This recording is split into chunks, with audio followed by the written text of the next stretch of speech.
সুবহানাল্লাহ, আলহামদুলিল্লাহ, লা ইলাহা ইল্লাল্লাহ, আল্লাহু আকবার। পড়েন সুবহানাল্লাহ, আলহামদুলিল্লাহ, লা ইলাহা ইল্লাল্লাহ, আল্লাহু আকবার। এই চারটা জিকির হচ্ছে শ্রেষ্ঠ জিকির। শ্রেষ্ঠ তো শ্রেষ্ঠই তো পাইছেন, আর এদিক ওদিক তাকান কেন? পড়েন ইচ্ছা মতো। এই চারটা জিকির একসাথে মিলিয়েও পড়া যায়, আলাদা করেও পড়া যায়। আবার বিষ্ণু বললেন, মিজানের পাল্লা ভারী করতে চাও, ফাআম্মা মান সাকুলাত মাওয়াজিনুহু ফাহুয়া ফি আইশাতির রাদিয়া। মিজানের পাল্লা যারা ভারী করতে চাও তারা দুইটা জিকির করবা, সুবহানাল্লাহি ওয়া বিহামদিহি, সুবহানাল্লাহিল আযীম। এই দুইটা শব্দ কালিমাতান হাবিবাতান ইলার রহমান, আল্লাহর কাছে খুব প্রিয়।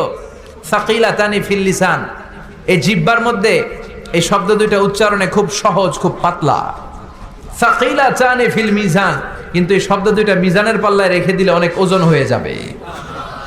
সুবহানাল্লাহি বিহামদিহি, সুবহানাল্লাহিল আযীম। পড়তে রাজি আছেন তো? প্রত্যেক ফরজ সালাতের পরে আয়াতুল কুরসি পড়বেন। কি পড়বেন? মুখস্থ আছে না? এটা পড়ে ফু দিলে কোনো জিন পড়ি, ব্ল্যাক ম্যাজিক কোনো কিছু আপনারা ধরতে পারবে না।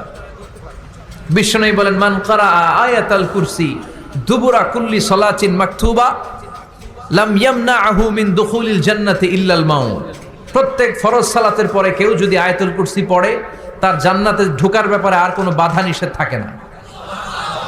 একটা জিনিস ছাড়া, সুবহানাল্লাহ, আরেকটু পরে বলেন, একটা জিনিস ছাড়া, ইল্লাল মাউত, সেটা হচ্ছে মৃত্যু। লোকটা মরে না তাই জান্নাতে যায় না, মরলেই জান্নাতি। এবার সুবহানাল্লাহ। তাহলে প্রত্যেক ফরজ সালাতের পরে আয়াতুল কুরসি দরকার আছে না নাই? প্রত্যেক ফরজ সালাতের পরে সালাম ফিরিয়ে আওয়াজ করে পড়বেন আল্লাহু আকবার।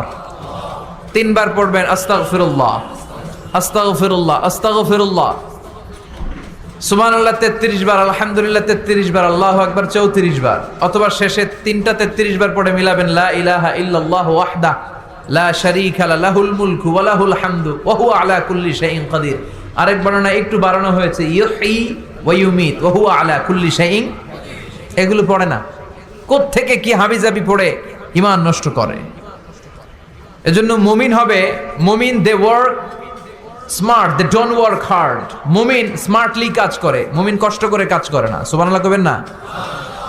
মুমিন সুযোগ খোঁজে, মুমিন কাজ করে smartly. They don't work hard, they work smart. They work smart, তারা স্মার্টলি কাজ করে।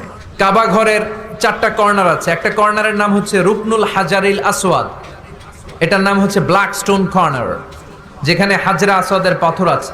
এই পাথরটাতে চুমু দিলে জীবনের গুনাহ সব মাফ করে দেয় কে? এটা জান্নাতি পাথর।